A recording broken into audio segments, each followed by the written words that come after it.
Welcome to exam analyser ancient history part 2। Ancient history के part 1 में हम लोगों ने डिस्कस किया था कि इतिहास को जानने के लिए कौन से स्रोत हैं, जिसमें हम लोगों ने ब्राह्मण साहित्य पढ़ा, जिसमें वेद समझे, पुराणों को समझा, उपनिषदों को समझा। आज हम उसका सेकंड सेक्शन शुरू कर रहे हैं, जिसमें उस लिटरेचर की बात करेंगे जो धार्मिक लिटरेचर तो है लेकिन ब्राह्मण लिटरेचर नहीं है। इसमें दो प्रकार के लिटरेचर हैं, बुद्धिस्ट लिटरेचर और जैनिज्म लिटरेचर। तो सबसे पहले देखते हैं बुद्धिस्ट लिटरेचर। बुद्धिस्ट लिटरेचर को अगर हम मोटे तौर पर देखेंगे तो उसे दो प्रकार से बांट सकते हैं।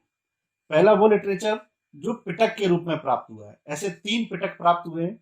और वो लिटरेचर जो पिटक के रूप में प्राप्त नहीं हुआ है, वो भी लिटरेचर है, जैसे दीपवंश, महावंश।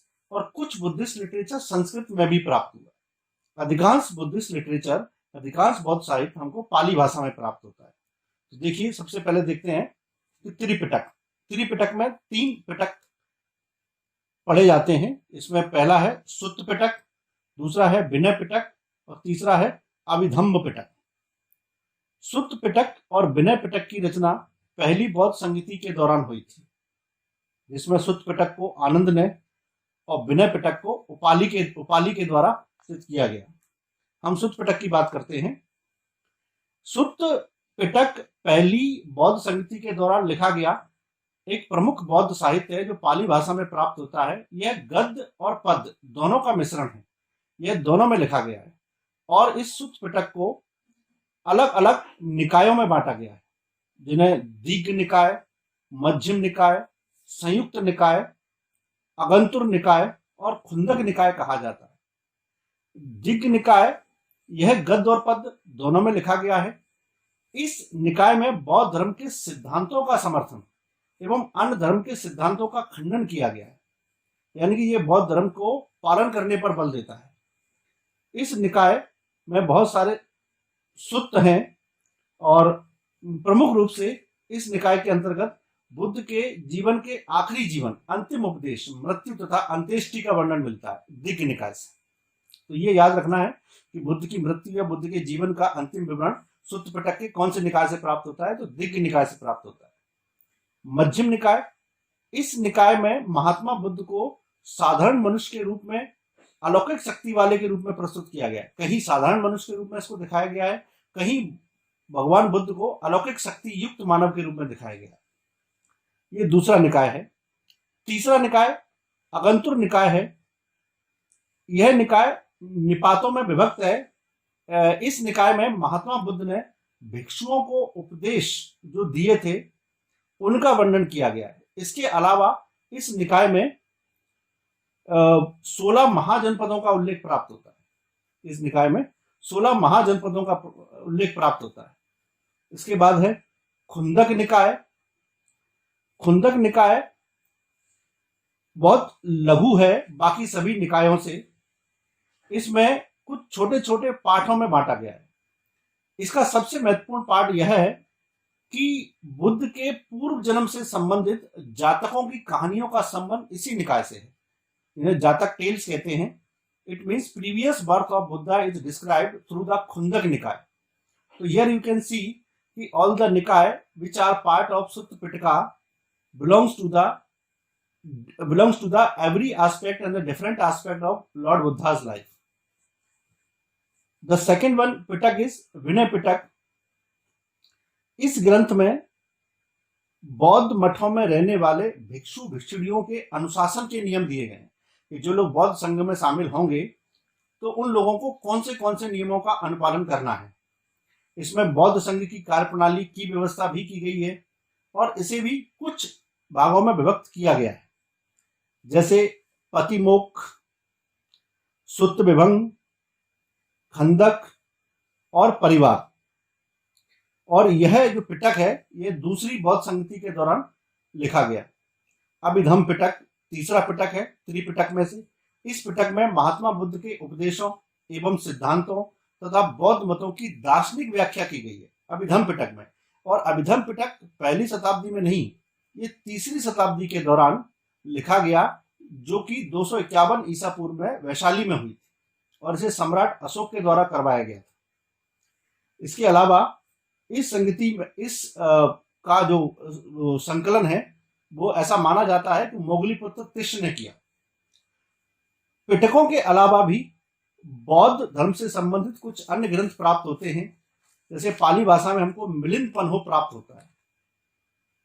यह मिलिंद पन्हो मूलतः यूनानी शासक मिनांडर और बौद्ध साधु नागसेन के बीच का वार्तालाप उसमें संकलित कर दिया गया है।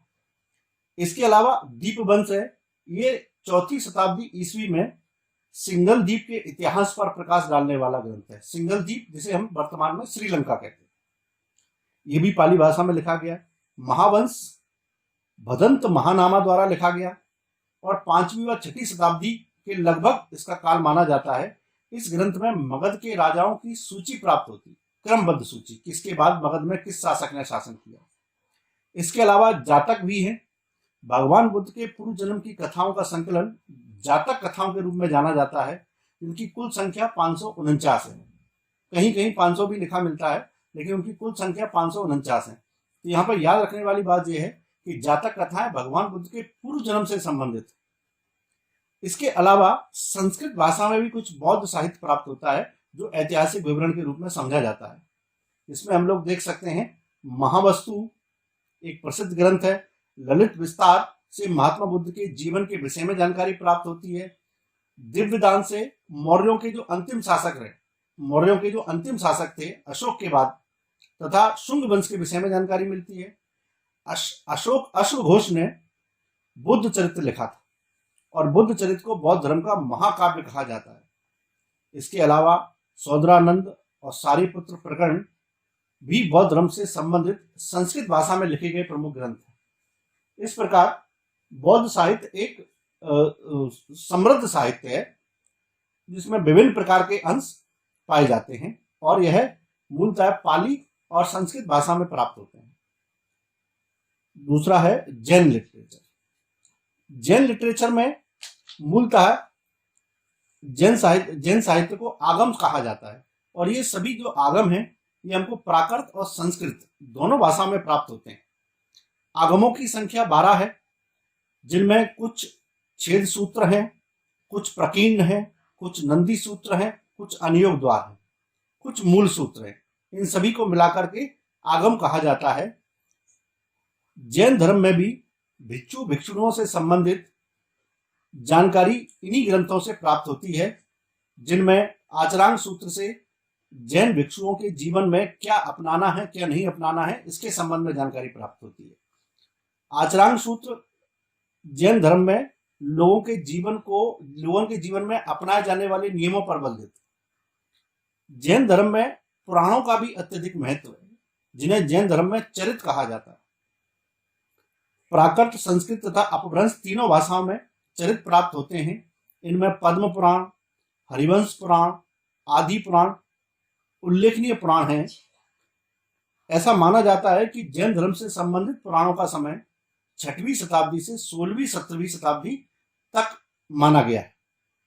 जैन ग्रंथों में कुछ अन्य भद्रबाहु चरित्र, आवश्यक सूत्र, आचरांग सूत्र, भगवती सूत्र, कालिका पुराण भी प्राप्त होते हैं, जो जैन इतिहास से संबंधित जानकारी उपलब्ध कराते हैं। तो ये हमारा जो सेक्शन था धार्मिक साहित्य का, कि ब्राह्मण साहित्य और गैर ब्राह्मण साहित्य। तो गैर ब्राह्मण साहित्य में जैन और बौद्ध दोनों ही साहित्य हमने पढ़ लिए हैं और आई होप कि आपने उनमें से कुछ चीजों को नोट किया हो जो परीक्षाओं के लिए उपयोगी हैं। इसके अलावा आता है हमारे पास लौकिक साहित्य। लौकिक साहित्य से तात्पर्य वह साहित्य जिसे ऐतिहासिक समय पर अलग अलग राजवंशों के काल में लिखा गया है। इसमें सबसे प्रसिद्ध पुस्तक है अर्थशास्त्र। ये अर्थशास्त्र मगध राजवंश के शासक चंद्रगुप्त मौर्य के दरबारी और सलाहकार प्रधानमंत्री आचार्य चाणक्य द्वारा लिखी गई। इस पुस्तक का जो शीर्षक अर्थशास्त्र है, लेकिन मूलतः यह पुस्तक राजनीति के सिद्धांतों पर आधारित है। राज्य की नीति के सिद्धांतों के बारे में यह पुस्तक लिखी गई है और यह पुस्तक 15 खंडों में विभाजित है तथा इसमें 6000 श्लोक हैं और यह राज्य से संबंधित सभी नियमों के बारे में लिखी गई है। एक अन्य पुस्तक है मुद्रा राक्षस, 4वीं शताब्दी के उत्तरार्ध एवं 5वीं शताब्दी के पूर्व में यह पुस्तक लिखी गई। मुद्रा राक्षस, इसे विशाख दत्त द्वारा लिखा गया, जिससे चंद्रगुप्त मौर्य और उनके गुरु चाणक्य के विषय में और नंद वंश के पतन तथा मौर्य वंश की स्थापना के बारे में जानकारी प्राप्त होती है। इसके अलावा कुछ अन्य पुस्तकें भी हैं। अष्टाध्यायी, जिसे पाणिनि ने लिखा, यह भी हमें ऐतिहासिक जानकारी उपलब्ध कराती है। मालविकाग्निमित्रम, कालिदास द्वारा लिखा गया एक प्रसिद्ध नाटक है, जिसमें शुंग वंश के शासक अग्निमित्र और उनकी प्रेमिका मालविका के बारे में लिखा गया है और बहुत प्रसिद्ध नाटक है। इसके अलावा हर्षचरित है। हर्षचरित को बाणभट्ट द्वारा हर्षवर्धन के बारे में लिखा गया है। यह हर्षवर्धन की राज्य की विजयों का उल्लेख करता है। इसके अलावा मृक्षकटिकम है, इसे शूद्रक द्वारा लिखा गया है। मृक्षकटिकम भी तत्कालीन समय का एक बहुत प्रसिद्ध नाटक है। मृक्षकटिकम के अलावा कुछ अन्य साहित्य हैं। नव साहसक चरित्र, यह भी एक प्रमुख लौकिक साहित्य है। 11वीं शताब्दी में पद्मगुप्त परिमल द्वारा यह पुस्तक लिखी गई, जिससे परमार वंश, सिंधुराज, नवसाहक के इतिहास के विषय में जानकारी प्राप्त होती है। इस ग्रंथ को संस्कृत साहित्य का प्रथम ऐतिहासिक महाकाव्य माना जाता है। तो एग्जाम की दृष्टि से ये बहुत महत्वपूर्ण है। राजतरंगिणी कल्हण द्वारा लिखी गई, जो कश्मीर के इतिहास पर प्रकाश डालती है। इसके अलावा विक्रमदेव चरित है, इसे 11वीं शताब्दी के उत्तरार्ध में कश्मीरी कवि बिल्हण ने लिखा था। कश्मीर में कल्हण के अलावा बिल्हण भी थे, जिन्होंने इस ग्रंथ की रचना की। इस ग्रंथ से चालुक्य राजवंश और विक्रमादित्य षष्टम के बारे में जानकारी मिलती है। इसके अलावा कुमारपाल चरित है। कुमारपाल चरित ग्रंथ की रचना भी 11वीं शताब्दी के दौरान हुई और हेमचंद्र इसके लेखक हैं, जिन्होंने इस पुस्तक में चालुक्य वंश के शासकों के बारे में विस्तार से वर्णन किया गया। इस ग्रंथ को द्वाश्रय काव्य भी कहा जाता है। इसके अलावा प्रबंध चिंतामणि, यह 1305 ईस्वी में लिखी गई प्रमुख रचना है, जिसे मेरु तुंगाचार्य ने लिखा। इस ग्रंथ में जैन साहित्य के कुछ ग्रंथों का भी उल्लेख प्राप्त होता है। इसके अलावा इस ग्रंथ से सातवाहन, भोज, सिद्धराज, कुमारपाल, लक्ष्मण सेन और जयचंद जैसे शासकों की जानकारी प्राप्त होती है। इसके अलावा मृच्छकटिकम के बारे में हम लोग पढ़ चुके हैं।